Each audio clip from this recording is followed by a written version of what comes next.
Hi, I'm Emily Hazard. Becca Anderson. Lizzy Oldhauser. And this is Grey's Anatomy Uncut, a podcast where we discuss and analyze episodes of Grey's Anatomy. Today we have Lizzy back with us, all the way from the pilot, so this is exciting. And we are talking about Season 1, Episode 6, If Tomorrow Never Comes. Original air date, May 1st, 2005, written by Krista Vernoff, right? Directed by Scott Brazil, 18.5 million viewers. And you have to forgive me because I'm pretty sure I have a concussion because I fell off a table. So if I remember things wrong or something, that's what happened. Fun fact, this episode aired on my birthday. Cool. That's awesome. You know, something's fun. So do you have any follow-up, Becca?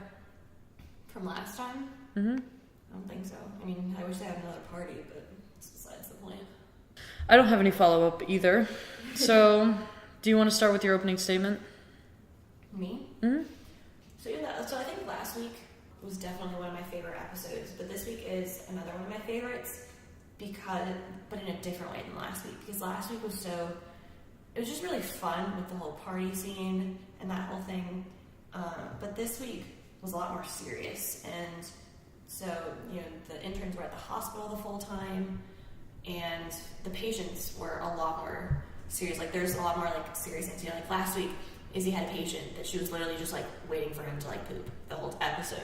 Whereas, like, this episode, you know, there's patients. There's, like, one that has a massive tumor, one with Parkinson's. So I feel like it's a lot more serious. You get a lot more development in Izzy's character, which I love. Plus, this episode is the beginning, the real beginning of Meredith and Derek, which, you know, just tops the chart. So just makes it better. And honestly, I feel like I liked the patients in this episode a lot better than last week, since, you know, I kind of hated them all last week. Yeah, you set the bar pretty low for liking the patients, but yeah. Well, these actually, like, lasting impressions. Like, when this, literally, like, we were talking about this episode, and Emily was like, oh, this is the one with the tumor, and I was like, oh my god, Annie, like, I remember her. And, like, I remembered her whole storyline. Because she was just, like, such a memorable person, and how she, like, affected Alex. Yeah. All right. Do you have an opening statement? Sure. So I missed last week's episode, so I'll just base it off of what I know and what I've noticed in this episode. So I think she brought up a good point that since it was all in the hospital, and, like, we kind of brought the party scene to the hospital, if that makes sense. Like, you have the aftermath of everything that happened in the last episode, and they're dealing with it at work. I also agree there's a lot of character development here. You got Izzy with her patient having to make these decisions by herself. You have Karev learning a lot of lessons, not having his pager on, and saying some really dumb stuff when Annie can still hear. So I think he needs to grow up a little bit. And I think we see a lot of development with Meredith and Derek. Definitely, like Becca said, a new beginning with them. I just thought there were some funny moments with them that we can touch upon later. But even like other characters, Christina and George, seeing their romantic relationships struggle or not succeed, I should say, was interesting and leaves a lot. Yeah, this episode is so good. I feel like she says that about This episode is so goddamn Except good. for the one about Zona. Well, yeah. So, like, That was really because of her, though. from last week, it does take a more serious turn. I agree with Becca. But it still can have a lot of fun, which I'm going to say the magic words again. Like, the later episodes of Grey's Anatomy seem to not be able to do. It's like, if they have a fun episode, it's completely fun, the softball episode. If they don't have a fun episode, it's just, like, crying and sadness and horrible. And all the characters hate the show that they're on. So, like, this is, like, a perfect mix of the two. Yeah, the storylines feel like they're getting deeper and deeper. And it's like they're not setting stuff up anymore. We're finally got the ball moving, and the audience is just there for the ride now. And this is, honestly, I agree with Becca again, because this is really the beginning of Meredith and Derek. This is where it kind of takes a turn from being just like a casual, only physical kind of relationship to like... Only drunk. Yeah. To more of a, I can actually see these two people being together. Like these two personalities being together. Having a legit relationship. So, yeah. All right. Do you want to do best moments? Sure. I have a few honorable mentions. Do you guys have any honorable mentions? I have one honorable mention. Okay, so I'll do one of mine first. The whole scene of the guy throwing up on Alex. I agree. From the beginning to the part where that Indian lady just runs away from him in the locker room. Oh, yeah. That was so good. Which we'll get into more later, but yeah. All right, what was one of yours? Mine was just the moment when Meredith just like turns around to Derek and says she's sorry. She called him a jackass, and he's like, "You did it." And she's like, "I did twice." And it's just so cute, and you're like, "Oh." But I love how she like felt that she had to admit that to him, even though he like had no idea that she called him. It was so cute. Yeah, and then my last honorable mention is Izzy like throwing a fit at Alex in the scrub room. Yes. Because it's such an Izzy thing to do. Well, the best part about that whole scene is they can all, like, everyone in the surgery, like, the operator can hear them. And see them to see, like, is he stomping on the ground? Well, and I think Derek can, like, doesn't Derek say, like, a comment after, like, something, and it just makes it so much better. Always exciting here. Because, again, that's, like, a serious moment, but, like, that comment just, and her, the fact that she, like, stomps on his face. Yeah, he says, never a dull moment at Seattle Grace. Yeah, that's what Yeah. I have one. I put it on my best moments list because I didn't know there was an honorable mentions list. But under best moments I had when Christina walked out on Brick in the morning, he's like, "Do you think we should talk about this?" And she goes, "Yep." And just walks out. She's and like, I think "Yeah, this just, definitely." like, describes her personality and how she's going to be in that relationship as a whole. But it was really funny. All right, so how many do you have, Becca? I have 3. I have 4, so I'll do my 4th one. Mr. Levangie, just as a storyline, was one of the best things that they did in this episode. And again, I'll get into this later, but he really does make a lasting impression on me as a viewer. And debatably on Meredith. Because he's kind of almost the anti-Jorge character. Because it's like, they have similar issues. It's like a guy with like a brain like issue with the loved one there, wondering about how it's going to affect her life. But it's like Meredith finally gets to put a check in the win column. You know? It's like... Well, and I had him on my best moments, but we'll come to that later. But I also just loved how Meredith connected with his daughter. And it was something because, like, you know, his daughter wanted him to be, like, at her wedding, which I feel like is something Meredith would never feel about her mother. But yet, in that moment, she was just like, I understand, like, what the daughter wanted and what she needed. So I liked that, too, that kind of relationship. Number 3, Lizzy. Number 3 for me, I had when Annie was told that she was getting surgery and she just said, like, I don't want Alex to be in the room. And I just like that, or I admire that, because I just think that nobody ever calls Alex out, or most of the time, for, like, all of his bullshit. And so he's in there, like, saying all this bad stuff and doesn't know he can hear it. And he makes so many mistakes in this episode, just, like, as a doctor that he shouldn't have. But also, before this moment, we see Annie is just, like, kind of like all cuckoo, like over Alex, and I don't know why, because I wouldn't be personally. But anyway, it just kind of shows how she's in just like a vulnerable place, because everybody just keeps saying, why didn't she like notice this was growing? And everybody's just calling her out behind her back, and I just think it shows how this tumor is actually affecting her as a person. And then along those lines, just like when it's kind of similar to when Christina called out her mom and said, you should have called the doctor. All that, and everybody's placing blame on the patient. So I thought it was a good reverse role. My number 3 was the ending Meredith and Derek scene. Just because, I mean, this is like the beginning of an era, and it's just this amazing era that, you know, like, I know me and Emily have made fun of Derek a lot in this podcast, and it's because we both love him and we love Meredith and Derek, and so this beginning is just like reliving it now is just like, oh, yes, like, it's just such a great moment. You're like, oh, yay, I'm so proud of them. Like, it's finally happened. We can finally have some happiness. Yeah, that was a great way to put it. It is the beginning of an era. And if you don't know this, spoiler, I mean, that era has ended. So to watch it, it's hard to explain. It's like if you had old videos of like your grandmother who died or something. Like watching home videos. It's like that's kind of how it feels like to a huge fan of the show who have these connections with characters that feel almost like good friends or maybe even family.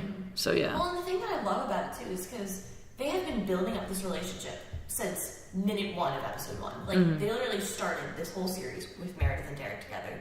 But they put them together at the end of this episode, and it's so simple. Like, they could have done something crazy, like, all this stuff. Like, I feel like they were so building it up for something outrageous, and then it's just, like, it's so simple, and you're just like, wow, like, that's just so real, and it's...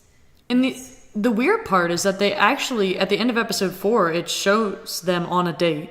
And then they kind of, like, meet up at the party. But this episode, when you watch it, it just feels like the beginning of something. Like, there's no way to explain it. It just really does. Well, actually, there is a way to explain it, which I think I'll do when I get there. So anyway, my number 3 is... Sounds really bad on paper. I wrote the moment when when Annie died, but I didn't mean like I was so happy that she died. I meant the implications. Yes, concussion. I meant all the implications of her dying, like the look on Alex's face, the dead silence that they did in that particular shot was something that is rare on Grey's Anatomy, and so when they use it means a lot. When there's complete silence, it really holds a lot of weight. And just all of that, it was kind of felt like the whole episode had been building up to this moment, and then it was almost like an exhale, but not in a good way. It was kind of like in a, oh, she died. Like, oh my God, kind of way. You want to do your number 2, Liz? My number 2 wasn't as depressing as your number 2. But number 3, you mean? Because my number 2 is pretty good. Okay, I'm sorry. Didn't mean to offend you. I had when Izzy was bedside by herself and Crab wasn't answering. I was like, kind of like, I really didn't like Crab in this episode. And she had to go hands in by herself, and she just said, okay, like, gosh darn it, like, I'm going in with my hands. First of all, I just really, really love Izzy, so anything she does that's good. It just makes me really happy and it warms my heart. So that kind of warmed my heart and gave me the warms and fuzzies. I love when I get those. Yeah, but I just thought it's a lot of people, like, I feel like don't see her as being super mature or, like, don't respect her as a doctor, and, like, she walks into the room and Brooke's like, you did what? And the patient came back to life, or I guess he didn't die beforehand, but whatever it's called when you die, kind of. If I could just add on to that, not even just people in the show don't respect her, but there is like a lot of Izzy hate in the fan base, and I just don't understand how that's even possible. That's like hating the greatest person on earth. Well, I had this moment as my number 1. Wow. Because stop judging me. No, I just meant like, wow, way to ruin the countdown, but whatever. Well, because I want to talk about it now. Right now. It's just easier to talk about. And I just love this because I feel like literally the entire rest of the episodes, like, I feel like all they've been doing with Izzy's storyline has been like, oh, Dr. Model, like that whole thing. And she's had a ton of patients. Like, you know, like Christina's getting like all these like crazy patients. Like, I feel like everyone else is getting these super intense patients. Or even like George, like, had like a VIP patient. He like gets to get in like the surgery in this episode. But Izzy has been like, oh, like this patient, like I'm watching them, waiting for them to poop or like something. And so I feel like this is like her first really, like, when you look at her and you're like, holy crap, this chick's a badass. Like, she, like, they're literally like, you gotta cut this guy open. And she's like, well, I don't know how to. And they're like, no, you have to. And she's like, all right, like, and she does it and saves this guy's life. And then Burke is just like, she's like, I had to perform whatever medical job. And he's just like, what? And like so shocked. And it's just so cool because I feel like it just changes not only the other interns' impressions of her because she just did this amazing thing, but I feel like it really changed my mind about her. Because, you know, before she's just almost like floating along. Like, I feel like she doesn't really do anything amazing. But then you're like, no, this girl like belongs here and like she's a good surgeon. Yeah, you're definitely right about that, because if we think about episode 1, she's doing, what are they called? Concussion, is that the excuse? It's the concussion. No, it's the sticking the fingers up the butt. That's all I can think of. No, it's not colonoscopy. Rectal exams. Rectal exams. Oh, yeah. So, That's what it was. You know, colonoscopy is a type of rectal exam. So episode 1, she's doing rectal exams. Episode 2, she has the Asian lady. Yeah. Episode 3, Well, she's literally stuck in the ER. in the ER doing sutures, so it's like nothing. You know? Episode 3, she has the guy Kevin, who she's just basically trying to save from Christina, her hungry like surgeon. Episode 4, that was Zona. That's all I can think of. Exactly, we can't even remember. And then episode 5, she was waiting for a guy to poop. So, like, yeah, you're right. She has been sidelined a lot. I don't even think we've seen her in an actual OR. Have we? Yes, because in the last episode, remember, she scrubbed in on the brain surgery for the guy, the junkie. Yeah, true. I think that was the first time we actually saw her in an OR. So, yeah, you're right. I'm looking it up. Oh, that was the episode with the guy who, like, refused to have her in the room on his... I think Yeah. it was a colonoscopy. He had prostate cancer. Yeah. And he refused to have her in the room because he recognized her as a model. Yeah.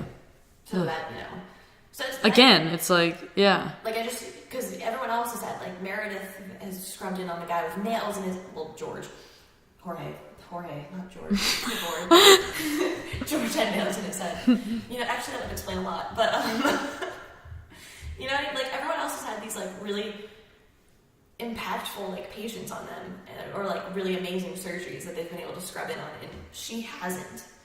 All right, so where are we on the countdown? Number 2. I think you're at number 2. My number 2 was Mr. Levangie, but Emily already touched on that and I added, so we can move on. My number 2 is Meredith and Derek at the end of the episode, which, again, we've already talked about. So how about your number 1, Liz?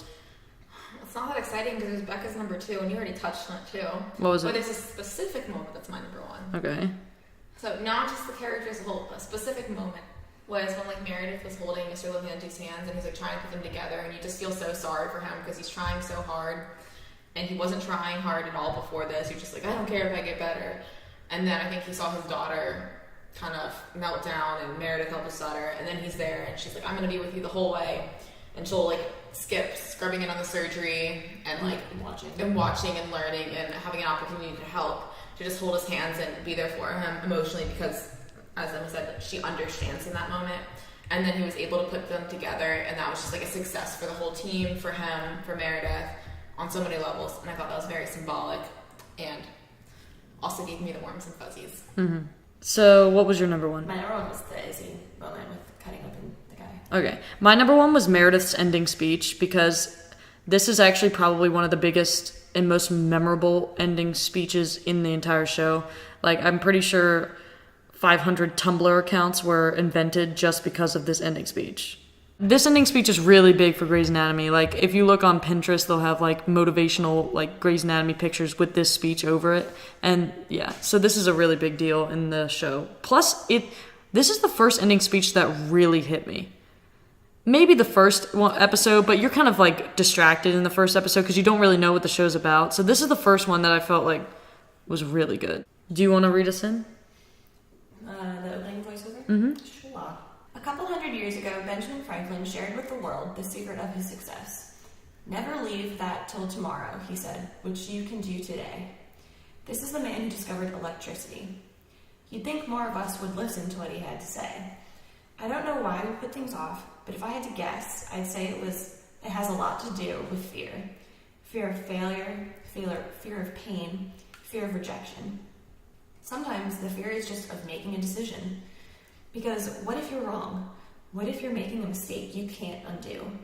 Whatever it is we're afraid of, one thing holds true. That by the time the pain of not doing a thing gets worse than the fear of doing it, it can feel like we're carrying around a giant tumor. And you thought I was speaking metaphorically. Yeah. Lol. All right, so Save Me by Jem is what plays in the beginning of this episode. And some of these speeches, Meredith does interact with what actually is happening on screen, so it does make it kind of weird when you read it all together. Mm-hmm. Because obviously those last 2 lines were in reaction to something that was on screen. So it starts off with Meredith procrastinating, laying in bed, not wanting to get up. And of course, George is coming to bring her coffee because, as we all know, he's in love with her. Yeah, he's in love with her, quote. I don't know. He just has a major crush on her, and I feel like he thinks he's in love with her, but, like, how do you even know? He's just acting like a puppy dog to her. Yeah. It's like... So he's bringing the coffee mugs down, and he tries to open the door while holding 2 coffee mugs, and it just spills all over him. Can I just say he handled that so well? Coffee burns hurt really bad. Mm-hmm. And he just... It's just so sad. He just frowns like, I can't give this to Meredith.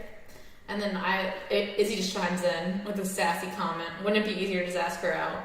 Yeah. And George is just in denial. He's like, I don't like Meredith, but It's just so sad.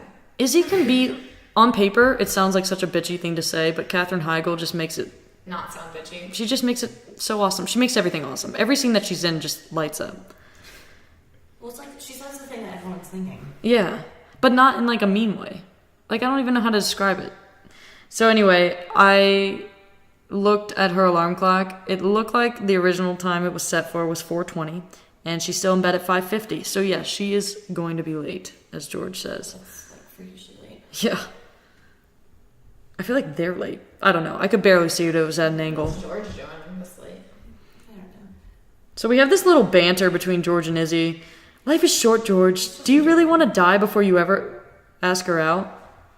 I do not want to ask her out. Do you really want to die a liar? I'm not dying. And I just said that these kind of interactions between George and Izzy are so simple, but it really does show them becoming good friends. Because can you imagine, like, Izzy having this conversation with anybody but George? No. Or George having it with anybody but Izzy? It just works. These two just work. And my favorite, we could go to Meredith pulling up in the parking lot. Of course, she's rushing. And then Derek freaking, like... He guns it. He, like, guns it in this parking lot spot next to her. And, like, he just, like, is like... And, like, opens the door and he's just like, oh, hey, Meredith, it's fancy to see you here. Yeah. We watched this, like, 3 times just to see how fast he pulled him aside. And just, like, so unrealistic. He's also pretty straight, too. Like, I don't understand how he just whip in like that. What? And like, and the crazy thing is, like, she has like the door open, like on that side. Normally, like, you know, like if someone like you're like going to like in a parking spot, like someone has the door open, like it's kind of like in your parking spot, you like wait for them. No, he just like guns it. Well, no, he couldn't wait because my theory is that he was waiting for Meredith this whole time, like doing circles in the parking lot, you know, burning gas, and then he was like, "Crap, she's here!" And so he had to like pull into that spot really fast and be like, "Oh, I ran into you here." It's interesting how everybody's just coincidentally late because Meredith is late this morning. Mm-hmm. Meredith is in charge of time schedules. When Meredith is late, the time changes. It's a flat circle. So funny. And you're like, Derek also, it doesn't even really look like a parking spot. Yeah, it's not. It's definitely not. She definitely got the end parking spot, and he was just like, "Well, I already committed to this, so I am parking next to her." She's next to like some handicap spot, and he's like, "Handicap for today." Yeah. I'm Dr. Derek Shepard. Damn it, I can park wherever the hell I want. And then his car is towed away. But it's not though. We see that later. Yeah, I know. Ironically enough. And I like how the first thing she says to her is he like gets out of the car and he's just like, I bet he's like rehearsing. He's like, "Oh, hey Meredith, fancy running into you here." She's just like, "Crap," and he's like, "Wait, what?" He's like, "Crap, you're avoiding me," and I was like, "You're stalking her. What's the argument here?" No, and the fact like she told him, she was like, "I'm late," and he's like, "But you're avoiding me," and she's like, "I'm late. Like, go away." Yeah. Like, I'm late. What about Derek? He's outside too. Yeah, but he's like the boss though. Like, it doesn't matter. Like, he's gonna do a surgery. He's gonna go inside. You know what I mean? You can just show up when you want. And then he's like, "Do you want to talk about it?" And then she's just like, "No." And he's like, "This is getting complicated." And he sounds so proud of himself. Like, he smiles a little bit. I was like, wipe that grin off your face. Meredith needs to, like, take her switchblade out. I just love this next part where he's just like, "If I was a better guy, I'd walk out." And she's just like, "Yes, you would." And then he's like, "Do you want me to be a better guy?" And she blatantly like looks at him and is just like, "Yes." And he like still. And then they enter the hospital and then she's like, "No, crap, I'm late." And then she just like runs off. But Meredith not having her life together and being kind of a mess and just rambling all the time is what people like about her character. She's so cute. She just keeps saying crap, crap, crap. That's just like her default. She's like, yeah. I don't know how to handle anything in my life right now, but crap. Like, would you want to watch a whole TV show on somebody that's just perfect and put together all the time? Well, and the thing that I kind of like about it is because a lot of like bad things happened for Meredith at the end of last episode, so it's like understandably that her life is like crazy. Like, Bailey just caught her and Derek like sitting together, like that's horrible, and she like had to go into that like lawyer meeting and stuff. So I kind of like how that's almost like she had that bad ending to the last episode, so now it's like now her next day, which, you know, like presumably like if you think of each episode as like a new day kind of thing, then the next day it's her like sitting in bed like, oh my god, I don't want to have to go in and like deal with Bailey or like face her, like she's gonna be so pissed off, or like, oh my gosh, like I'm on probation for a month or whatever. Mm-hmm. So I kind of like how that, it flows. Yeah. I don't like big time jumps in shows, like even a few weeks, because you lose the connection with the characters. Yeah. Oh, I have a lot to say about this. So next we go to Christina and Burke, who are obviously like putting their pants on because they had just done the deed. And first of all, my first banter about this is I don't understand why they're having sex in this room. If you look around, there are all these explosive chemicals. Like, you're exposing your entire nakedness to these chemicals. That's so painful. Sometimes you expose water and it's painful. So I don't know what they're doing in there. There's glass that could break, could be bleeding. There are so many other risks other than the fact that she could just get pregnant through this act of scandal. How did they just do this? It's in a closet with chemicals. Did you see it? I think it's like a lab room or something. I just don't know how horny you have to be to want to have sex in that room. But also, like, would they do it like it on the doesn't floor? matter. No, It was like serious question. Like, would they do it on the floor? Like, wouldn't that be wouldn't that hurt? I don't know, because what if they kick a shelf and then the glass falls on them? They could end up with a concussion.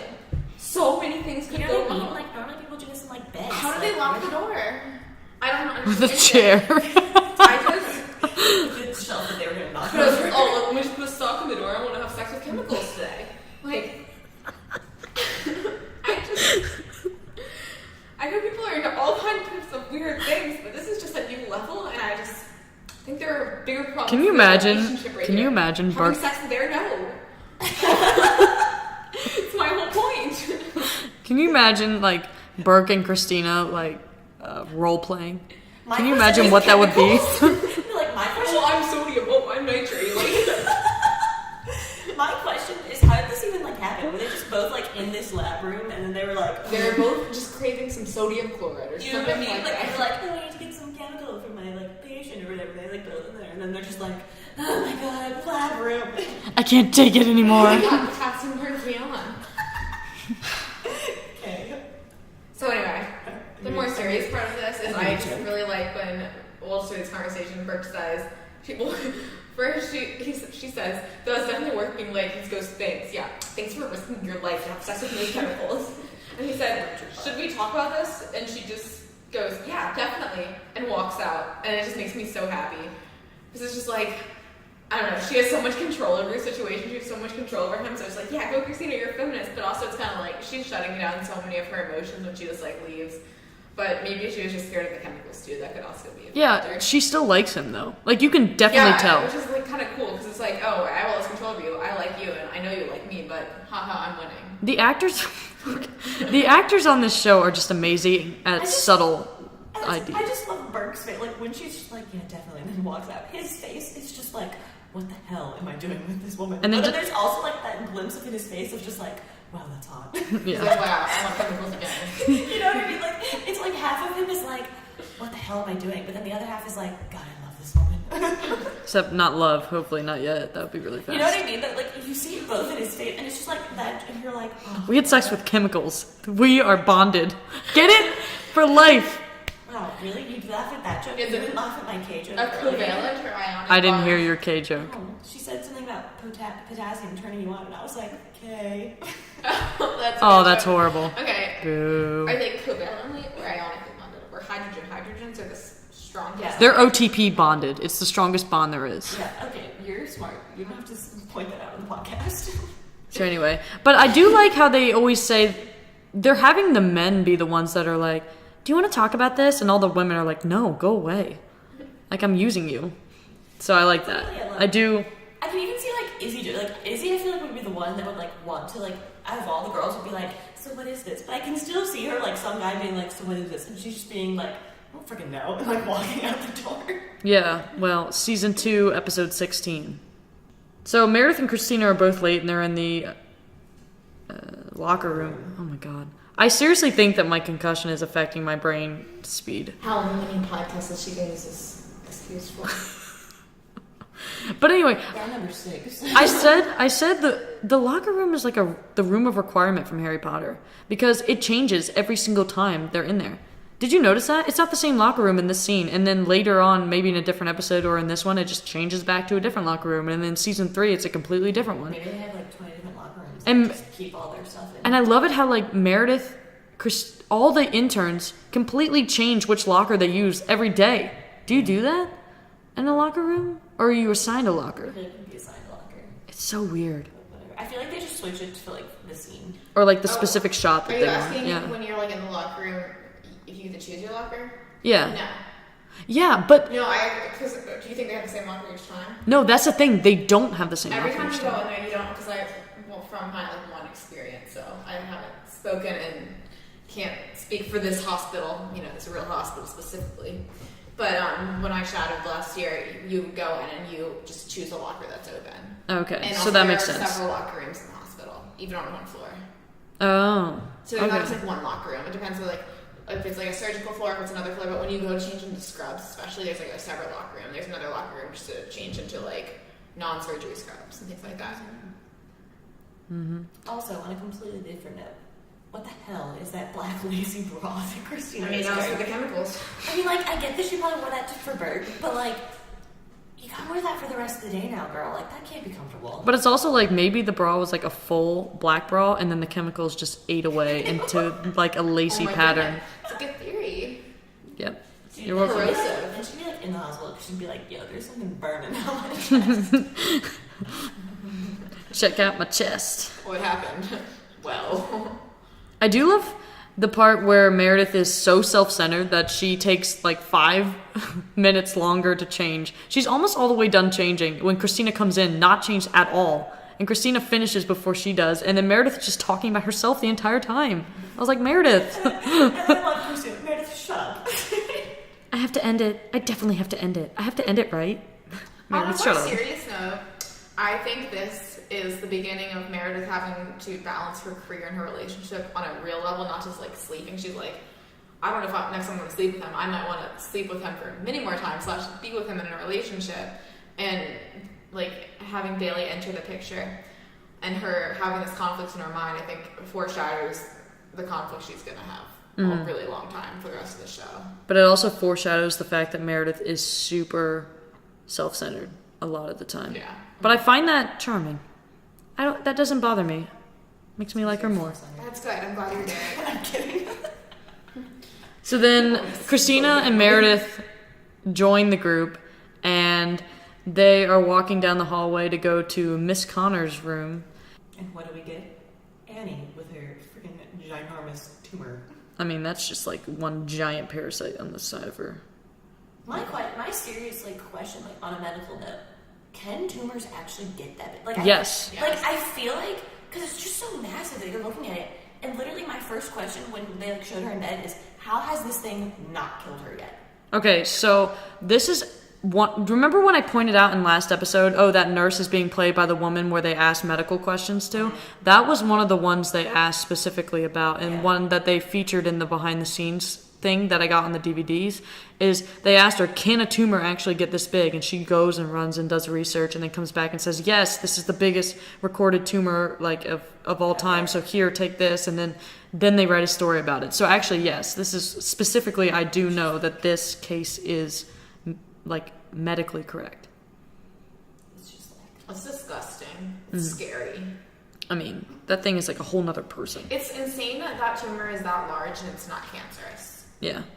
That can exist. And she's other than her tumor, yeah, she's probably a little overweight and not in the best mental place, but she's doesn't have any other major health problems. Yeah. It's just insane to me. You just have this giant thing growing on you and you're yeah, tumor's just growing. It's my child, whatever. It literally almost does. It almost looks like a child's growing, but not in her stomach. What if she was actually just what is it called? Asexual? And she was just birthing another Annie from her side. So let me just point out that people are going to mention this in the future, but I want to point out that I made this note before any other doctor mentioned it on the show. I said, wow, she's 43 years old. How many years has the tumor been growing? Did she just notice this tumor? How do you not notice a bulging solid coming out of your stomach? And I just wanted to point out that I wrote that down before all the doctors mentioned it later in the show. This is going to be a hot topic of discussion. Congratulations. And that's also freakishly weird because Alex is flirting with her, and then she's flirting back. But he thinks she's disgusting, so he's just being an asshole. I know, but it's just so weird because literally he comes in and he's oh, good morning, Annie, and all the interns are just who the hell are you, and who have you done with? What have you done with your spawn? Yes. What? In this scene, let me just set up a background for this. In this scene, if you look back, you'll see a nurse touching the tumor, just oh, this is a nice tumor, just trying to feel it. Oh my goodness. Rewind and watch it again if you're watching this episode. This is what I wrote down. The nurse palpating the tumor is way too gentle and weird. It's not a child, it's a tumor. She's not giving birth, she's dying. Get your facts right. And the nurse is just like, hey, I can't touch this. Blah, blah, blah, blah, blah. Just like, don't know what's going on. Everything about this tumor is not human and should not be treated like a newborn. It's just weird. I'm crying. Yeah, the nurse is like rubbing it. It's like rubbing, not running. She is though, and think about petting maybe your cat, but you're scared the cat's gonna like bite you. Exactly. Like when I just petted my donkey.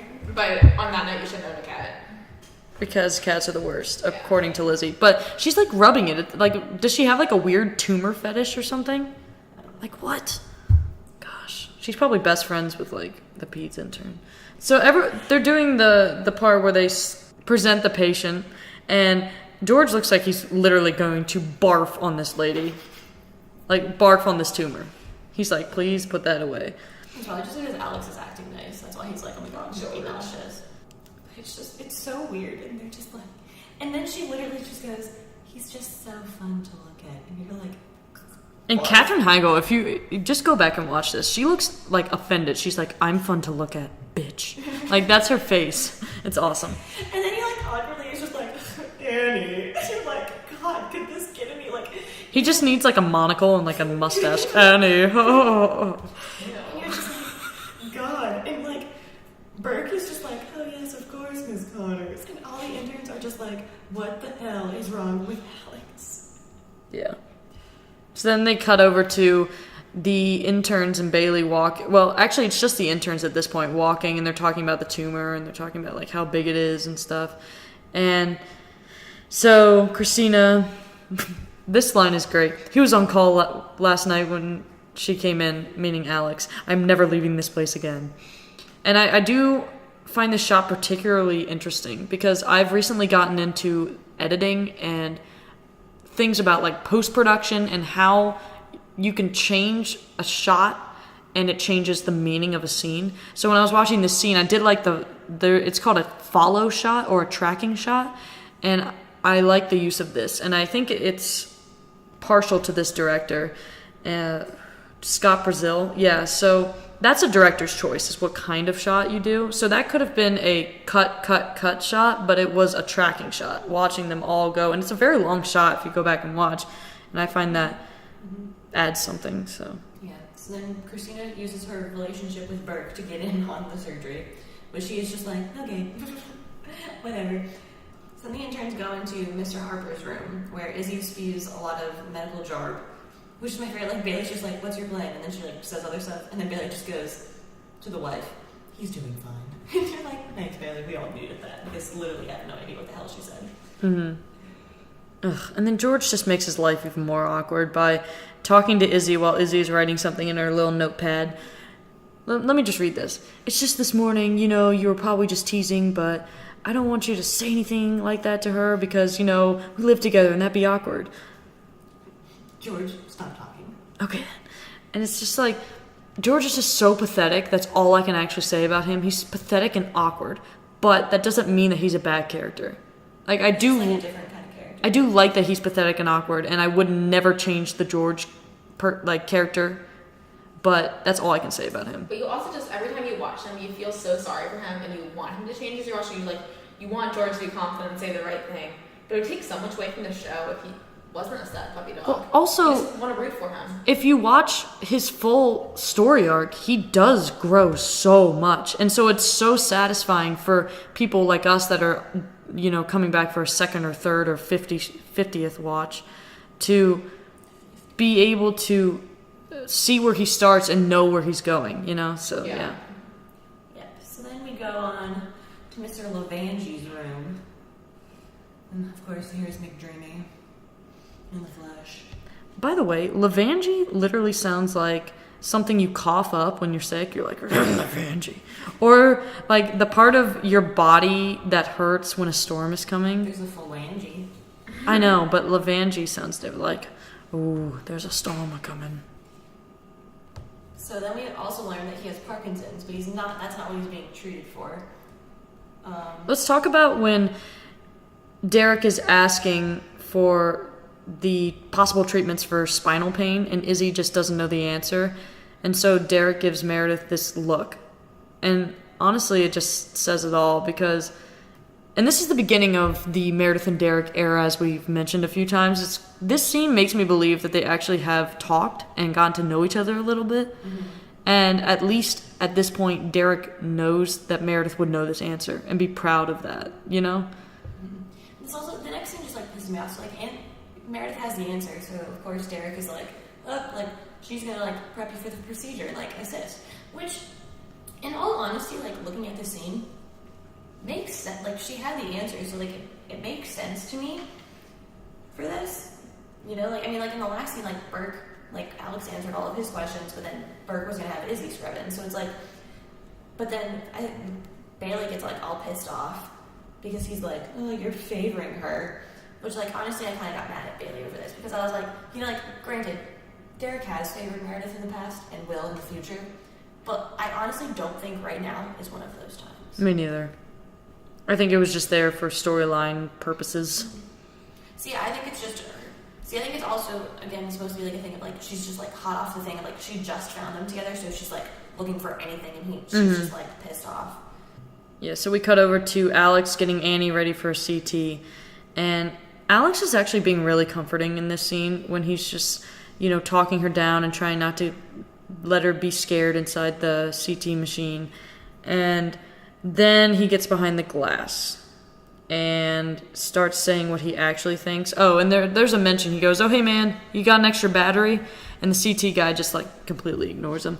So then, basically, the mic to the CT is on. So Alex is talking a bunch of crap about the patient. It's like, that's a whole lot of nasty. That's gross. And so, obviously, like, Annie hears him, which is so sad because, like, I mean, like, you can kind of tell from her, like, in general, I feel like she already kind of has low self-esteem. Mm. It's just the way, like, she, like, acts in the first thing, and, like, he was showing her, like, a little bit of attention, and she was like, oh, Alex. Mm-hmm. So, like, that just sucks for her, because, like, that's just horrible. I think Emily has a different opinion on that. I mean, I feel bad for Annie, but I don't feel bad for Alex, because I wanted him to get caught, but it's just a shame that he got caught in this way. Yeah. So, oh, wait. So this is the scene that you like, Lizzy. Mrs. Connors and Christina are talking about the... why Annie let it get so bad. I just love because Christina still doesn't know how to talk to people. Yeah, it's just so harsh. So Miss Connors it's just, Christina's just so blunt. She doesn't know how to talk to patients or patients' families. And my comment is just like, whatever, like the way Christina said it is, you know, the right thing to do would have been to call a year ago. Thank you. And she adds the thank you at the end, like that makes it all okay. Like, no, you're not smiling, you're not even looking at her when you say thank you. It's just so harsh. You can't make somebody feel guilty for a patient's condition, especially a mother for her daughter's condition. Like, mom's not one job in life, but that's what a lot of moms think their job is to do, is take care of their kids. So her mom might have been thinking she was making the best decision for Annie because Annie didn't want to go to the hospital. And Anna should have called herself too. She's a grown woman. Nobody's going to say that now except for Karev, who, is an asshole. But Christina needs to keep, like, a lot of, like, sass inside her instead of just letting it out as soon as she pleases. So that's, like, I get what Christina is saying. Like, it would have been right to call a year ago. But, like, Miss Connors blatantly says, when we realized what was happening, I tried to get her to go to the doctor, but she was scared. And the bigger it got, the less she wanted to go. And, like, I get, like, I feel like as a mom, like, anything's happening to your kid and you're probably like, oh my gosh, you should get that checked out, like, worrying. But, like, I feel like there's only so much you can do, especially, like, your daughter is a 43-year-old, like, grown-ass woman. Like, there's only so much you can do. Both, like, if, like, you can't force her to do something she doesn't want to do. Mm-hmm.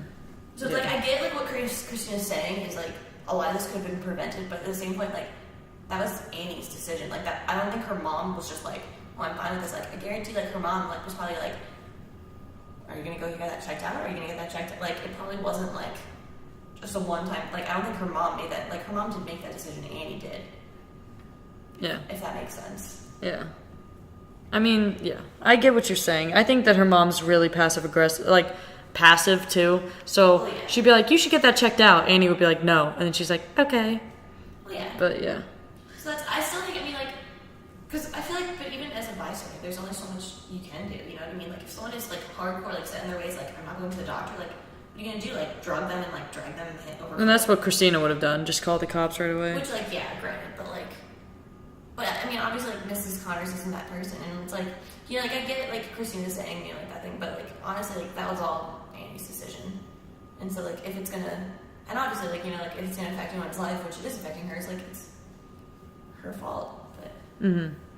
So... But I'm not blaming, like, yeah.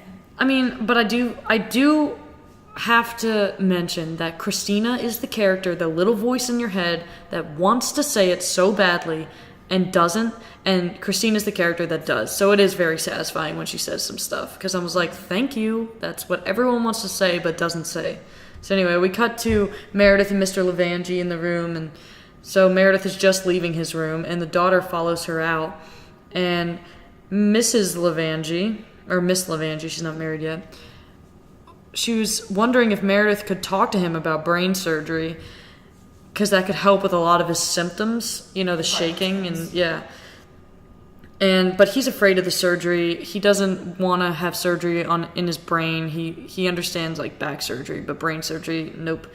And she goes, and there are risks, but his quality of life, and Meredith is like, there isn't any, which she understands firsthand. Mm-hmm. And so finally she says this, and it keeps getting worse. I'm getting married next month, and I already lost my mom, and I want him with me. Maybe that's selfish, but you don't know what it's like having a parent watching him. And Meredith is like, I do know what it's like. That's what I love, because you keep getting all these patients that, like, you know, none of these patients have Alzheimer's like Alice does, but almost every single patient, no matter what they have or, like, what's going on, and somehow, in some way, alludes back to Alice, and I kind of love that. Because it almost is just like the show, like, just sticking it in Meredith of being like, no matter how hard you try to get rid of your mother and to, like, separate yourself from her, like, she will always be a part of you. Yeah, they find very creative ways of alluding back to Alice. Mm-hmm. And it's not like, oh my god, this patient came in with Alzheimer's. It's not like that, and you're like, really? But it's like... But at the same time, it is very obvious, but it doesn't even matter because it's so good. Mm-hmm. Yeah. So then we go on, and Bailey, Derek, and Burke are examining x-rays from Annie and kind of arguing basically about how they should start and how they're going to go through this, like, surgery. And I just love, because Burke and Derek are just like one of them is like, well, I'd prefer to start here. You never know, like, this is what can happen. Like, I'm going to need a head start. And then Derek is just like, well, you know, like, really like to have, like, I just love their little, like, competitive banter where they're just like, I'm trying to be better than you. Like, they're literally just, like, trying to one-up each other. And Bailey is just like, ugh. And kind of also says what everyone else is, what people are thinking is like, do you think she really wants to live? Which is, like, a good point, because, I mean, like, to be honest, Annie doesn't really seem that happy, and she's been housebound. Mm-hmm. So that does kind of bring that question up. Then Derek says, people do things every day that they know could kill them. It doesn't mean they want to die, which that line just always has stuck out to me for some reason in this episode. It might just be proof of good writing, or I don't know. It's always been something that as soon as I heard it, I was like, huh. Yeah, so then they, like, kind of finally decide what to do. Burke leaves. And then Derek says the most weird, like, Burke just leaves, and then Derek just goes, ha, morning! And you're like, what the heck was that? And they both just, like, walk out of the room, too. And you're like, what? Yeah. Like, are you just, like, a spaz or something? Like, ha, morning. Yeah, no, but I do like how everything doesn't seem so polished. It's just so funny. And you're like, what the hell? He's like, ha, like, the situation's already awkward. Whatever. He just doesn't care anymore. Derek. And then my favorite is, like, freaking Derek. And Meredith is just, like, waiting there. And I'm like, oh my god. Now it's Meredith jumping in on Derek's scenes. And, like, and Derek is loving it. You know he is. He's like, I finally have friends. He's like, oh my god, she was waiting for me. I'm gonna go write it down in my feelings journal. He's literally like, I had a scene, and then she's there, and he's like, oh my god, she wants to be with me. His feelings journal. Yeah.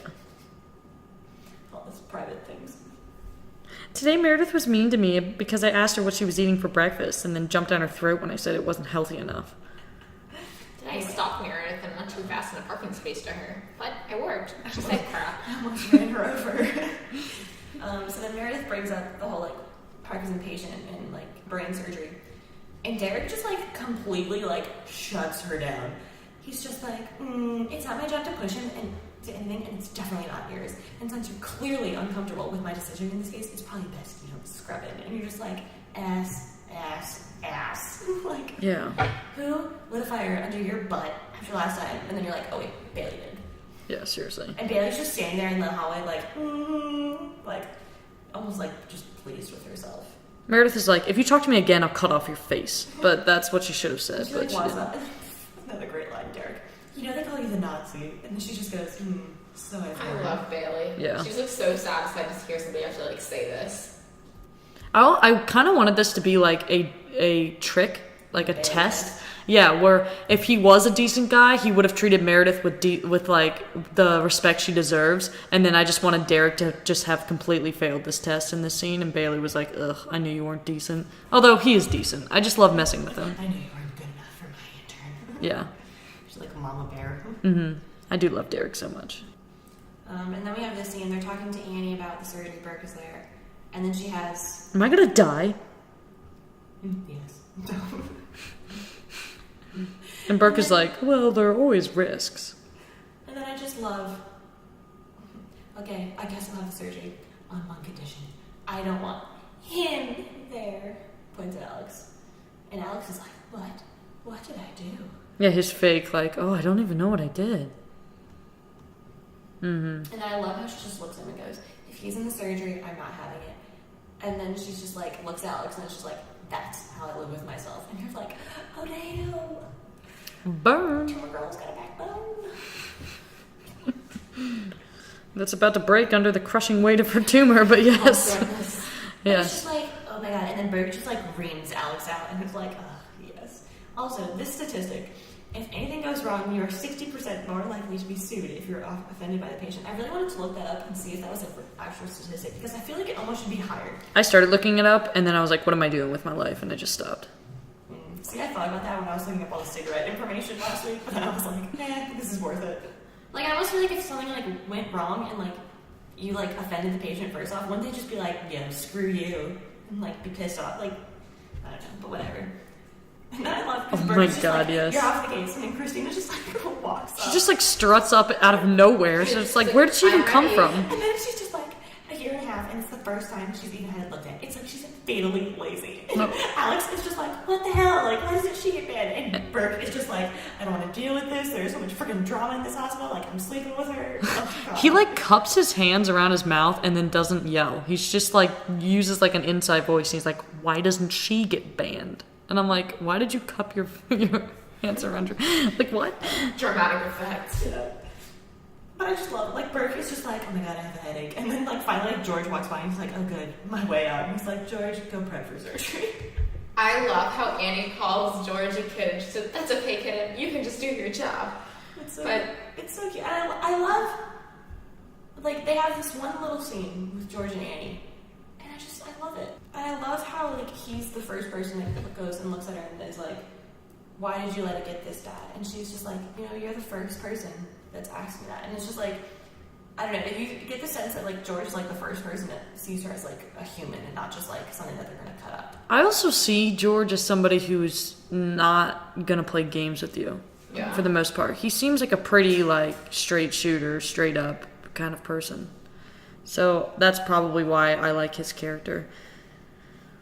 But yeah, these words of kitten and stuff like that, they're there on purpose. I mean, if you think they're not, then you're clearly missing something about television and writing. They're there to cement in the viewer's mind that George is less masculine than somebody like Derek or Alex, even if it's not necessarily true. There's a reason those words are there. So And I just freaking love when he's just like, you know, you're not the only one to put things off, and you're like, oh, good lord. And he literally compared her ginormous tumor that is literally crushing her lungs to his pathetic love life. And she is just like, are you freaking kidding me? seriously? Has two of the seriouslys for this episode in that one sentence, and everyone else is being like, yep, George deserves those two seriouslys. And then we have the lunch scene. Oh, yes. I think, and I wrote this down, and correct me if I'm wrong, but I actually think this is the first real lunch scene with all of the interns. Well, and in the lunchroom, like, Like in the actual real lunchroom. Because like the first one had that weird lunchroom, but like It was the pilot lunchroom. Like, remember I told you about, and you said I'll keep an eye open. Mm-hmm. And I then keep an eye open on this episode. yeah, and then in the pilot, Alex wasn't there. So like, I think this is the first one where all of them are in it. Cute. So this is really like exciting. This is a big deal. And then I love Christina, and it's just like, shut up, Meredith, you're smart. Like, get over it. So like the whole like she's complaining about Derek again. Of course. Alex sits down. Christina, don't sit here. Oh, I do like this. You get to scrub in? How psyched are you? On a scale of 1 to ecstatic. Ecstatic. And then Katherine Heigl does the most adorable, like, yay! Like, little thing. And the way she says it, too, because she's just like, on a scale of 1 to ecstatic. Like, she says it with, like, the most monotone. No, like, it's not monotone. I mean, Rewatch it's pretty just, like, straight-faced, like, yes, I'm ecstatic. She does smile. And you're like, wow, if that's your ecstatic, like, what? Christina might have emotions, maybe. We don't know yet. And then Alex is like, I think Burke wants to get into your scrubs, which is a wildly close guess. And then I freaking love Christina. Why are you sitting here? Like, go away. You know what? If I stuck this fork into his side, would I get in trouble? I just love. And then Meredith's just like, not to make it look like an accident. And then of course George just shows up. And I love George, hey! And then you're reading the script. And then I freakishly love, like, Alex is like, I'm trying to get estrogen here. And then George just, like, brings more estrogen. Yeah, exactly. I'm like, well, bad days are bad. Maybe, and, like, does that whole, like, thing where he tries to ask Meredith out and it just fails. And you're like, literally, he just brought more estrogen. There is a So line. awkward. There is a line in this show that says, if you want to go out and drink alcohol. That is something that is actually said from George's mouth, which is unbelievable. I mean, we could, all of us, go out and drink alcohol. Do you want me to read this? Well, bad days are bad. Maybe tonight, if you drink alcohol, we could all of us, go out and drink alcohol because of the bad day. And then Meredith gets up and leaves. Also, he, like, chucks his tray, like, at the beginning. He, like, just, like, throws it. Like, what? I wanted that to, like, hit somebody and they're like, eh. It's like a patient and he just, like, fall over. That guy's not getting up. And he's, like, up for a walk or something. He just, like, smacks him in the finger. Okay, Emily writes a novel at the end of this. I do. Good effing Lord. Oh my goodness. So I thought that this was a good time. I've wanted to bring this up for a while, but I thought that this was a good time to bring it up because we have all the interns in one place in one scene, and we get their interactions. Shonda Rhimes has said before that she wrote these interns as different parts of her personality. So she wrote all the interns as different parts of her personality, different traits, and then she wrote all the men as the ideal man, but different versions of the ideal man. But if we focus on the interns, I think Christina would be kind of like the part of you, like I said earlier, that has the urge to say things but doesn't say it, but she's the one that actually says. She's that little voice in your head that wants to say all these horrible things. She's the voice in your head that has the those ideas but doesn't say it. And then George is just that horrible awkwardness that comes up. Everyone has it, when you have to public speak or you're trying to ask out your crush on a date or, he's like the choker. Like anytime that you've choked, that's part of your personality, And then Izzy is that optimist, but kind of naive, maybe too optimistic about the world. And this leads to her feeling let down sometimes. Also, she can't filter a thing that comes out of her mouth at all. And she's also super comfortable around people walking around in underwear, can't filter the way she is either. And then Alex is very much like Christina, which actually doesn't surprise me because originally Alex wasn't even supposed to be in the show, so the fact that he's similar to another character because he was a late add-on makes sense. But he's also just obsessed with telling people the truth and taking very little crap from others, which maybe not in this scene, in this episode, because he wasn't telling Annie the truth, but in later episodes, he's very much, I tell people the truth no matter what. That's kind of his personality trait. And then Meredith is a little complicated because she's kind of the everyman character. She's hard to nail down because the whole point of her character is that she's easily relatable to a lot of people. But she's also got that dark and sinister, twisty side to her. She's got skeletons in her closets. She rambles. She's awkward. she always seems to be getting herself into messes and then struggles to get out of them, which I think is something that anyone can relate to, you know? Mm-hmm. She knows what she's doing is going to come back and bite her in the ass, but she does it anyway.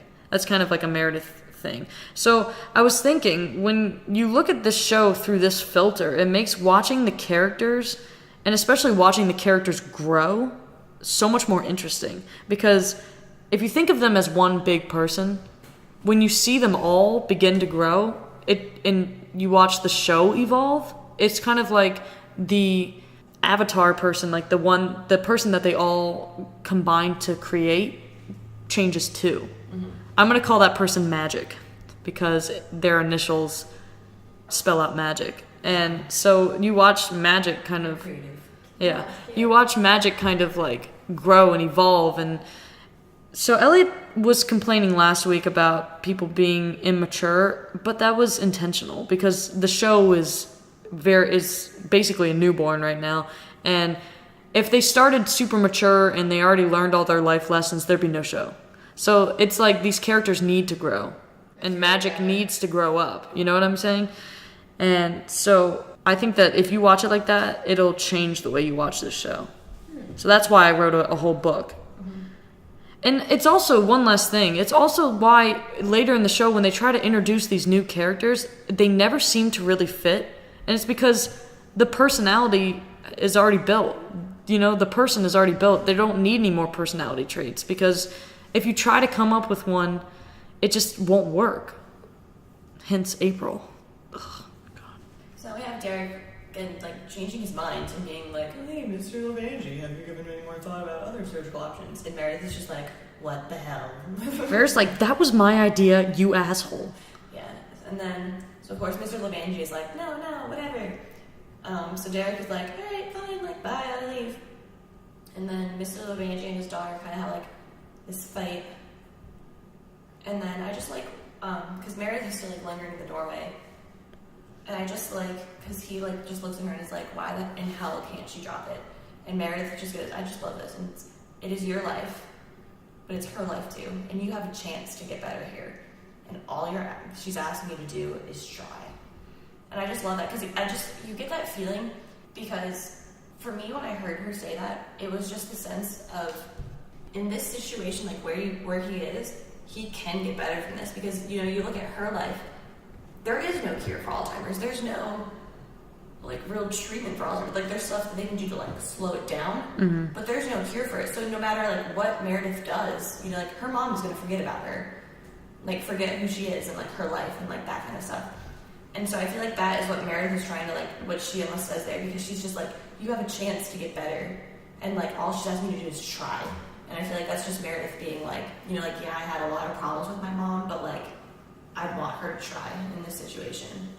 Yeah. That, and normally if a doctor is like talking, like there's some boundary a doctor has to have between patient's medical history and its medical standpoint and its like personal life. And like I think Meredith with this line does a really good job of not overstepping her boundaries, but like the way she says it, you can tell she understands, and you can tell that like it's coming from somewhere deeper than just I feel bad for the daughter. Mm-hmm. So I think it's important that she has that ability to balance that. Well, and you get the sense here that when she's talking to you, she's not talking to him as a doctor. She's talking to him as a daughter. Yeah. And as a daughter of someone like who has a parent that is sick. You know what I mean? It's not like she's like, oh yeah, like there's this like statistical percent of this, like, you know, like it just, and that's kind of like what I like about it, because you don't get the sense that like, oh my god, she's drawing the line, like, which later I feel like sometimes characters, you know, like they like try to like influence their doctor, not just Meredith, like other characters will like speak out and like try to do things, and you kind of get that sense of like, oh my gosh, they're going over the line.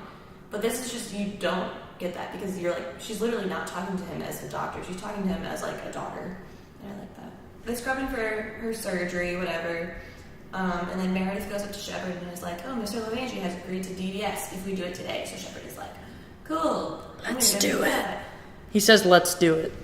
And then Bailey looks at Derek and I was just like, haha. And then we have this super awkward conversation. Oh my god. Between Meredith and Bailey. Which is just, oh man. Meredith goes, Dr. Bailey, I didn't know that he was my boss when I met him. I didn't know. And she's like, I don't care. Can you actually, Lizzy, will you read the Bailey speech for us? Oh, sure.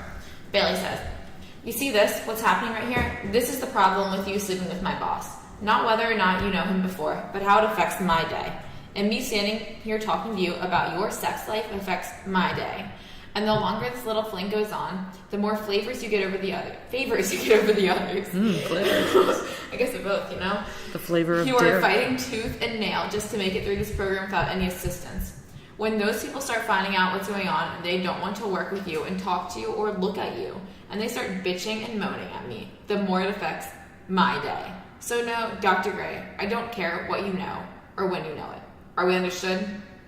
Meredith. Yes. I love it because you get what Meredith is trying to tell Bailey, but then you also completely get it from Bailey's side too. Mm-hmm. This scene, Bailey scares me so much that I actually skip over it. Or maybe the awkwardness scares me so much, but I don't watch this scene very often when I rewatch the episodes because it's so cringeworthy.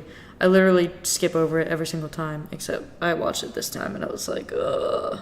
So then we get the stock shot of Seattle Grace again, the one from almost every episode where they show the outside of Seattle Grace. And then I just love, Alex is just, complaining to Izzy about, oh, this sucks, I didn't get my surgery. And Izzy's like, shut up, I was gonna get that surgery, but then he, replaced me with you. It's even better, though. Alex is like, this sucks. And Izzy's like, well, I'm not a real fan of yours either. You're like, damn. And then the best part of this happens, they're, walking down the hallway, and then this patient just, barfs on Alex. And you're like, you deserve that. Oh my gosh, it's so good. And then Izzy's goes, you're so my favorite person today. And I was like, yes. So Alex goes off.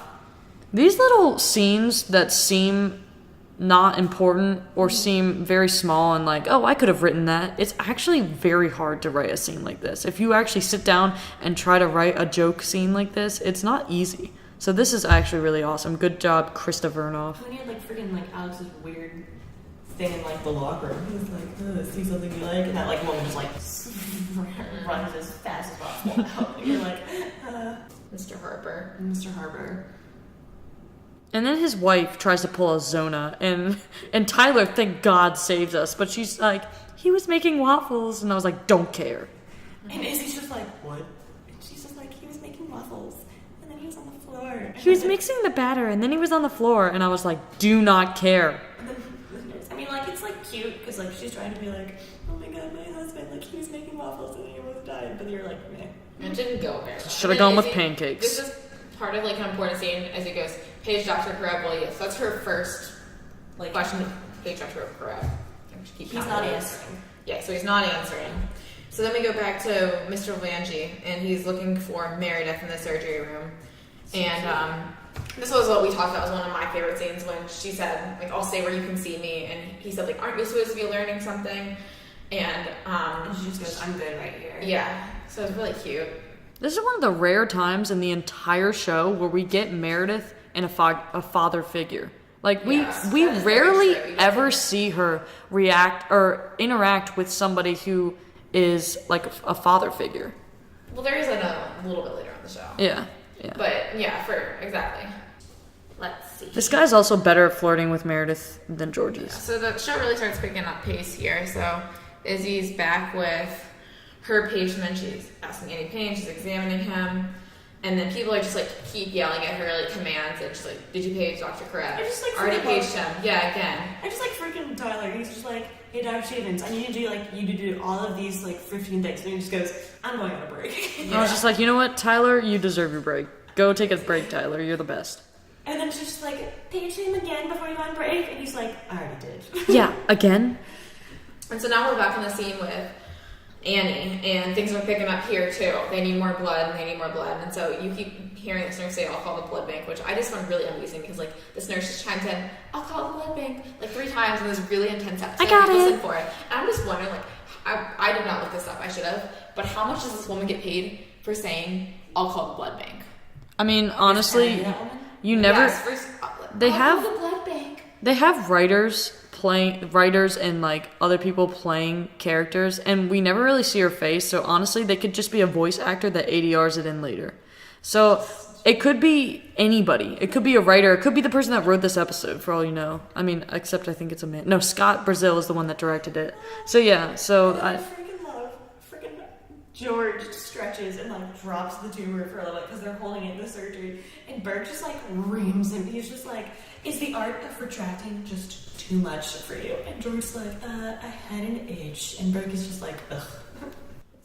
Mr. Levandi's trying to put his hands together, and like I said, I already talked a lot about this, but it was just such a good scene. I have a dark sense of humor because when the woman is like, take a deep breath, try again, and she's just like flipping her hands in like this like exaggerated slow motion, and then she's just like, see, it's easy for me, I don't know why you can't do it. I was dying a little bit, and he's just like, this is so hard for me, and I was just like, and she's like, try it again, and like he still can't do it, and she's doing these like huge eyes like, see, if I show you enough you'll get it. It's like he knows what to do, thank you. But he just can't. And then he like stops shaking, and it's just such this beautiful scene, and you're like, It is. It's really beautiful when he stops shaking because like the joy on this 63-year-old face is just. It's like a little boy. But it's also like the joy, like Derek is genuinely like, wow, how about that? Like excited for him. Like so is Meredith, and you're just like, aw, they get so much excitement out of what they do. And then we have Meredith's cute little scene. They're like pushing Mr. Levangi to his room. Derek is like, Bailey's on a warpath. I was trying to protect you. It's like, ugh, And you're stop. like, gross. Get over it. And then she just goes, and then I love, sorry I called you a jackass. You didn't. I did. Twice. And then Mr. Levangi, tell you what, Blondie, if you don't marry him, I will. I always like that scene. So now we have Izzy's big moment. This is bad. No, Jimmy, no, Here no, comes Jimmy, Miss no. Harper, just like with these, nobody wants to hear her voice. And here she is, no, Jimmy. Jimmy, no. Jimmy, no, make your waffles. Make your waffles. Jimmy, I never got that waffle. No, Jimmy. But like, people are just like screaming at Izzy. The nurses like yelling all these medical stats out that I won't bore people with. And Tyler, who took his break, is back. He's back. He's back and better than ever. Like, Paige talked to Crab, and she can't, or I guess she doesn't say that here. Oh, here she is. Paige somebody. At this point, she's just given up on Crab because he sucks. Well, it's also like she's never done what she's about to do. So. And so she goes, I can't. I've never seen it done. I could kill him. And I was thinking at this moment, like, good for her for not trying. That's a really like mature decision for saying like I could really hurt this patient because I have done this before. Well, I take that back because she did try and she succeeded. And she just goes, I freaking love, like, Izzy is freaking out because, like, she's an intern. And granted, like, this woman probably knows that Izzy's an intern and, like, not, like, the real. And Izzy's, like, freaking out. And Miss Harper is just like, do something. What's the matter? You said he was okay. It's like, yeah, because people can be okay one minute and then not okay the next. That happens. Just wanted Izzy to turn around to this woman and be like, get the hell out of here. You are making things worse. Because she was. You're like, can you leave so Izzy can concentrate on, like, cutting open your husband and saving him? Like... Also, for anyone that wants to know a little bit of trivia, Izzy's glove size is 6. So, cool. okay. And then I love it. So she, like, She goes, yeah, I know. There's something so intriguing about the fact that the nurse can talk the doctor through a procedure because when you can't do it. Yeah, because she literally is not certified to do this kind of procedure. But it's kind of sad. It's kind of funny. It's so interesting though And then because Izzy goes, screw it. well, But no, I also just love that Izzy is literally like looking at this nurse and being like, tell me what to do. Because I feel like so Exactly. many people are like, oh, nurses, whatever. But Izzy's flat out like, I know like Izzy probably went to med school like for a little bit longer than this nurse did, but Izzy is literally like, tell me what to do. I have no idea what the hell. Well, when you We've think seen it, we've done so many times. yeah, exactly. When you think about it, this nurse probably has seen procedures done that it's like these interns don't know as much as the nurses, which is so fascinating to me. I just love that. And it's just great. I don't know. It's just a good scene. And so Izzy like pulls it off. This is another one for the Katherine Heigl Emmy reel. Cuts her hand in his chest cavity, pulls out the clot, which is like freakishly massive. And then they're like, you have to massage the heart. And she's just like, yes. And does it. And he like survives. And it's just like freakishly amazing. So then we cut back to the A&E surgery. Derek gets there. He's like, just saved Parkinson's patient, yes. Oh yeah. So when Bailey says, "Hang another bag, call the blood bank. We need more ONAG." If you pause it, I am like 99% sure that the male nurse who's taking down the blood bag is the same guy who plays Joe from Joe's Bar later in the show. And I'm not the reason I say 99% is because I know for a fact he's in episode 8. But I think this is him again in episode 6. And then we see him again later in this episode too. So I think this is him. So that's a fun fact. The guy who played Joe was an extra in the beginning, and then they made him into an actual character. So that's kind of cool. So then, Meredith and Alex are in the gallery and talking. I love this. He does the do you want to go out for a drink later and hear about my secret pain? And you're like, ugh. And I just love Meredith just flat out calls him up. Does that work? A line ever work for you? I love how blatant Meredith is. After he asked her that, she just goes, oh, okay. Well, I don't want to go out with you. Just basically just says it. Great. I love Meredith for that. Makes me like her so much.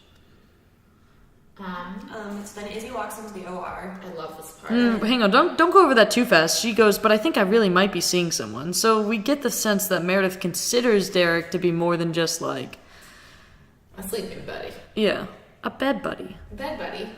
Also, the fact that Alex kind of asked her out in almost a spur of the moment, even though not really because he liked her in episode 1, but asked her out so quickly, and George has been trying to work himself up to just have a normal conversation with Meredith and can't, just proves, that Alex and George are so different. Yeah. So then Izzy enters the OR and tells Burke, because Burke was still in there, that she just had to open him up and do all that stuff, and everyone just turns and looks at her what? What?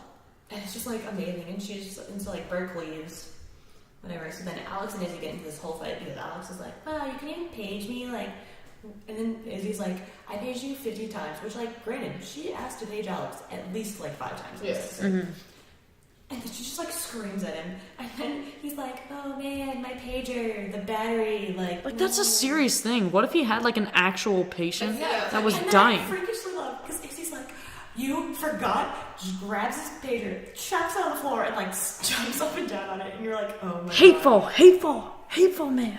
I just love her so much. Never a dull moment here at Seattle Grace. And he's like, ho, I told a joke, and then blood squirts all over him, and I was like, in your face, Derek. Oh my goodness, this is bad. Horrible joke. So now they're waiting for more blood. They need the blood now. It's getting intense. We need some blood. Where their eyes are glued to the TV, and they've used all the blood. And the blood's on its way, but the woman's just taking her sweet time walking down that hallway. And an artery, I guess, just blew. A huge artery, yeah. So then Alex is freaking out in the scrub room because now he feels bad because he just insulted the freaking patient. So then he's like, oh, I know what I'll do. I'll go run down and get the. He runs so weird. Which coming from 3 runners, he could use some good form running. I mean, he runs so weird. He runs multiple times in this show, and every single time I was like, what the heck? So then he runs into Spurs and he's like, oh, is that Oneg? And they're like, uh-huh. And then he grabs it and is running back. We flash back to the scene where Derek is doing CPR on Annie. And then they change from this intense, Derek is sweating and grunting, kind of like an animal. There's all this noise, and then it's just silence. And then and then it's silence because it's Mrs. Connors in the waiting room. They decide to make that short, tiny 1-second cut. It's just her just sitting there, and then as soon as you get used to the quiet, it cuts back, and then Derek is doing the CPR again, and the music is duh, in your face. And then I just love he stops CPR, and all you hear silent, and you just hear the flatlining. It's it's just such a long pause, and it's finally time of death is 11:42, and of course everybody just looks at Derek then, and everyone is dropping out the gloves, and then Alex runs and he's like, I got the blood, and you're like, ugh. That was tough to watch. It really sucks for him because I feel he was actually he really did care about this patient, and that was a really cool thing for him to do, but it's just yeah, he actually did care. It was just too late, I guess. So anyway, Never Leave Your Heart Alone by Butterfly Butcher Sure. plays. This is one of my favorite songs of the whole show. So good. So then I love Burke is stitching up, fixing up Mr. Harper, and he's messy. And then Lizzie's she feels bad. She's like, oh, I'm sorry. And then he's like, don't be. You saved his life. And you're like, yes. You saved his life, but I still want to insult you. I always thought that was kind of funny. Messy. And she's like, sorry. And he's just like, don't be. You saved his life. And she's like, so why did you? Okay. And then, of course, they show Bailey and George telling Miss Connors about Annie, which is really sad. And you know what the tragic irony is? Is that she was right. Yeah. Because, everyone that she knows in the hospital dies, and she ended up dying from this hospital, quote, curse. Yeah. But the reason she didn't go was because of the curse, And the only reason she died is because she didn't go. Because she waited too long. Yeah. It's just, like, tragic. It's like Padme and Anakin. If you get that reference. No. Yes. And then on a happier note, it goes to Mr. Levangie and Meredith, like, walking through the hall, and it's so cute. It's all silent, but they're talking. Because this is more Meredith's voiceover is like happening in this. And then it comes to Christina and Burke, who kind of, like, agree, like, not to have a definition, sort of. And then George is like, oh, have you seen Meredith? And Alex is like, oh, like, she's off the market because, Meredith told him that. And George is like, what? No, we're just friends. And Alex is like, okay, please. And he, like, home, he carries 2 beers up to Meredith's room, and she's not there. Yeah, I do like the mirror shot of George in the beginning walking with the coffees and George at the end with the beers. I always am a fan of the mirror shots, and Grey's Anatomy does them all the time. And I know that a lot of people don't like them, they find them annoying, but I always loved mirror shots. And then we have the Meredith and Derek moment, which is just great because she, like, looks at him and she's like, I know this place where there's an amazing view of the sunrise over the ferry boats. Which, I mean, if we're talking in code, she's basically saying the amazing view of the sunrise over my naked body. Because she's the ferry boat. But anyway, in this code. And then we have, of course, Derek. I have a thing for ferry boats. And you're like, oh, yes. Mm-hmm. And it finally comes... And it's so cute. And so then he, like, opens the car door for her, which magically his car didn't get towed from this non-existent spot. Yeah, this isn't a parking spot, so... So all his stalking has paid off. Good job, Derek. Where he, like, almost, like, murdered her this morning. Yeah, seriously. And this is another mirror shot because, that's where they met this morning. And a lot of the times in these mirror shots, something significant has happened to make the characters see something different or change. And this is a perfect example of it. I also just love she, like, pulls a bottle of wine out of her bag. Yeah, Where did like, it come what? from? And, like, isn't that heavy? And Like, I've always loved that. She's just like, this is just my purse. And then she just pulls it out nonchalantly while not breaking eye contact with Derek. She's just like, check out my wine bottle. And just pulls it out. And I was like, I think today was going to be long. Like, if he was normal, he'd be like, do you just carry a wine bottle with you, like, at all times? Like, how long has that been in there? So then, yeah, it's like, what? They, like, get in the car together. It's super cute, and that's how it ends. So, Lizzy, read the final voiceover. The early bird catches the worm. A stitch in time, same as 9. He who hesitates is lost.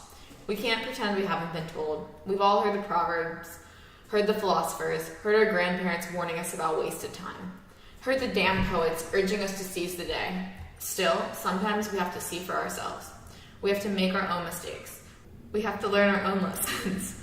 We have to sweep today's possibility under tomorrow's rug until we can't anymore, until we finally understand for ourselves what Benjamin Franklin meant, that knowing is better than wondering, that waking is better than sleeping, and that even the biggest failure, even the worst, most intractable mistake beats the hell out of never trying. Those last few lines are so good.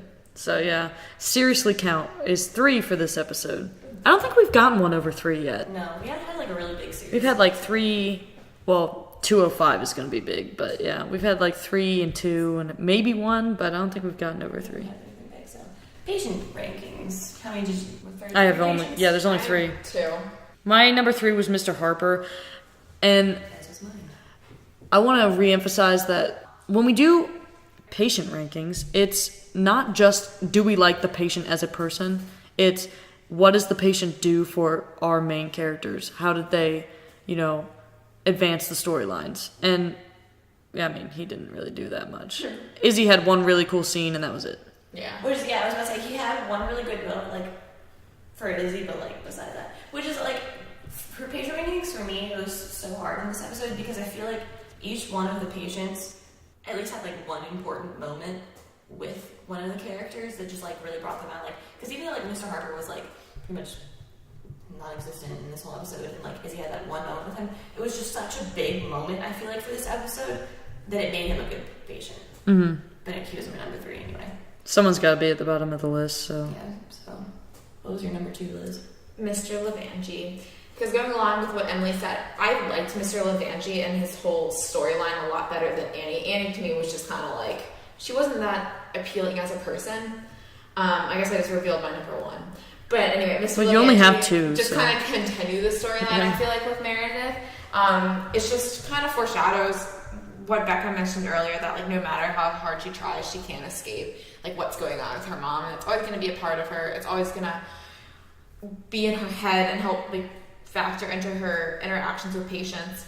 And I really liked his scene. I just thought it was a good storyline because it was happy at the end, and we don't see that in every episode. So it was like a success. Meredith really needed this win. I Yeah. keep saying that, but she really did. She got the W.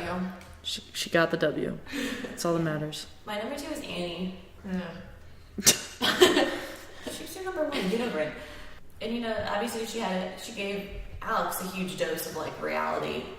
I don't know. I loved the Mr. Levangie storyline better. Like, Annie was great for Alex and like that whole thing, but I don't know. Meredith is just one of my faves. So I think that any scene that like really develops her as a character, just like has something really important for her, just So my number 2 is Mr. Levangie. I don't really know how much I can add to what you guys both said. I think that he was really good for developing Meredith, but he did develop her in the same way that Jorge and Zona did. That's fair. And in the same way, well, no, I was going to say Liz, the patient, but not so much. Liz was kind of her own. She was very special patient. I did like how, in a sense, he was the reason for Meredith and Derek developing, too. Fair, yeah. But yeah, he's still my number 2. So, Liz, what's your number 1? Guess. Annie. Very good guess. Was So it my number Jorge? 1 is Annie.